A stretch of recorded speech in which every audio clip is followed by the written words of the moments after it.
Welcome to पोंगे TV. Allahabad के खूबसूरत से जंगल में सोनी चिड़िया अपनी सौतेली माँ के साथ में रहती थी। सोनी चिड़िया की सौतेली माँ सोनी चिड़िया पर बहुत ही ज्यादा अत्याचार भी करती थी। सुबह होते ही वो सोनी चिड़िया पर चिल्लाने लगती थी। सोनी, सुबह के 7 बज चुके हैं, तू कब तक सोती रहेगी? जा जंगल से लकड़ियाँ लेती हुई आ, फिर उन लकड़ियों पर भोजन बनाओ। जरा भी लेट हुई तो मैं तेरी खाल खींच लूंगी। हाँ माँ, मैं बस जा ही रही हूँ। सोनी सुन, तू पहले मुझे एक गिलास चाय पिला दे, फिर तू चली जाना। ठीक है माँ, आप जैसा बोलो, मैं अभी आपके लिए चाय बनाकर लेकर आती हूँ। फिर सोनी चिड़िया अपनी सौतेली माँ को चाय देती है और जंगल लकड़ियाँ लाने के लिए चली जाती है। जंगल में बहुत देर लकड़ियाँ ढूंढने के बाद भी सोनी चिड़िया को जब लकड़ियाँ नहीं मिलती है तो वो रोने लगती है। हे भगवान, मैं क्या करूं? सूखी लकड़ियां तो मिल ही नहीं रही है। अगर बिना लकड़ियों को घर लिए गई तो माँ मुझे बहुत मारेगी। मैं अब करूं तो क्या करूं? मुझे अब समझ कुछ नहीं आ रहा है। मैं एक काम करती हूँ, मैं थोड़ा आगे जाती हूँ, शायद मुझे वहाँ पर सूखी लकड़ियाँ मिल जाए। सोनी चिड़िया काफी देर तक घर नहीं आती है तो उसकी सौतेली माँ सोचती है, अरे काफी देर हो गई लेकिन सोनी चिड़िया तो अभी भी घर नहीं आई। ऐसा लगता है कि किसी ने उसका शिकार बना लिया। जो भी हुआ अच्छा हुआ, उसने तो मेरा जीना ही हराम कर दिया था। जब उसका बाप पूछेगा वो कहाँ गई है तो मैं कोई बहाना बना दूंगी। रात को उसका पति कालू कौवा जब घर आता है तो वो पूछता है, अरे चंपा, सोनी कहाँ है? वो कहीं नहीं दिखाई दे रही है। मैं अपनी बेटी के लिए जलेबी लेकर आया हूँ। अरे सोनी बेटा, कहाँ हो? जल्दी से मेरे पास आओ, नहीं तो मैं सारी जलेबियाँ अकेले ही खा जाऊंगा। तभी कौवी वहाँ पर रोने का नाटक शुरू कर देती है। क्या बताऊं जी, सुबह सोनी लकड़ियाँ लाने के लिए जंगल गई थी। मेरी थोड़ी तबीयत खराब थी तो उसने मुझसे जिद किया कि वही जंगल जाएगी, लेकिन अभी तक वो जंगल से वापस नहीं आई। शायद किसी जानवर ने उसका शिकार बना लिया। भगवान उसकी आत्मा को शांति दे। ये मेरी बच्ची को क्या हो गया? मैं उसकी माँ को क्या जवाब दूंगा कि मैं उसका ठीक से ध्यान भी नहीं रख पाया।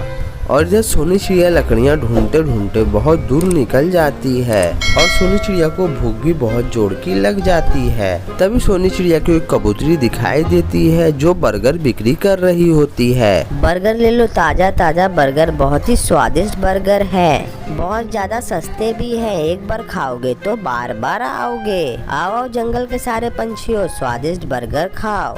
फिर सोनी चिड़िया बर्गर वाली के दुकान के पास में जाती है। काकी, मुझे बहुत जोरों की भूख लगी है, क्या आप मुझे एक बर्गर खिलाओगी? लेकिन मेरे पास पैसे नहीं है, मुझे बहुत जोरों की भूख लगी है। काकी, मुझे एक बर्गर दे दो ना। कबूतरी बहुत ही ज्यादा दयालु थी, वो सोनी चिड़िया को एक बर्गर खाने के लिए दे देती है।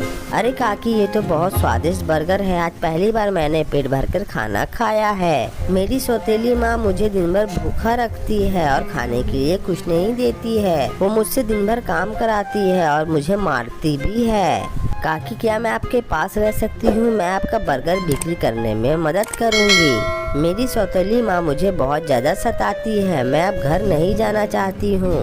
प्लीज़ मुझे आप अपने साथ रख लीजिए ना, आपकी बहुत मेहरबानी होगी। ठीक है बेटा, तुम मेरे पास रह ले, मैं तुझे अपनी बेटी बनाकर रखूंगी। वैसे भी इस दुनिया में मेरी कोई औलाद नहीं है, मैं अकेले ही रहती हूँ। तू अगर मेरे साथ रहेगी तो मेरा अकेलापन भी दूर हो जाएगा और मेरे काम में भी मेरी मदद हो जाएगी। उस दिन के बाद से सोनी चिड़िया कबूतरी के साथ में उसके घर में रहने लगती है। एक दिन सोनी चिड़िया बर्गर बिक्री कर रही होती है, तभी उसकी सौतेली माँ वहाँ पर आ जाती है और वो रोने लगती है। सोनी बेटा, मुझे माफ कर दे, मैंने तेरे साथ बहुत ही ज्यादा गलत किया है। तेरे जाने के बाद तेरे पापा भी तेरी याद में चल बसे और उनके जाने के बाद मैं बिल्कुल अकेली हो गई हूँ। मुझे माफ कर दे सोनी और चल अपने घर। नहीं माँ, मैं आपके साथ में नहीं जाऊँगी, मैं अपनी काकी के साथ में ही यहीं पर रहूँगी। उन्होंने मेरा बुरे वक्त में साथ दिया है और सगी माँ से बढ़कर प्यार किया है। मैं अपनी काकी माँ को छोड़कर कहीं नहीं जाऊंगी, तुम यहाँ से चली जाओ। फिर वो कौवी उदास मन से वहाँ से चुपचाप चली जाती है। इस तरह सोनी चिड़िया अपनी काकी के साथ में खुशी खुशी रहने लगती है और अपनी काकी के साथ में मिलकर बर्गर बिक्री करती है। और ये सुंदर सी कहानी यहीं पर समाप्त हो जाती है। तो दोस्तों ये कहानी से हमें ये सीख मिलती है कि हमें किसी पर भी अत्याचार नहीं करना चाहिए, मिलजुल कर और अच्छे से रहना चाहिए।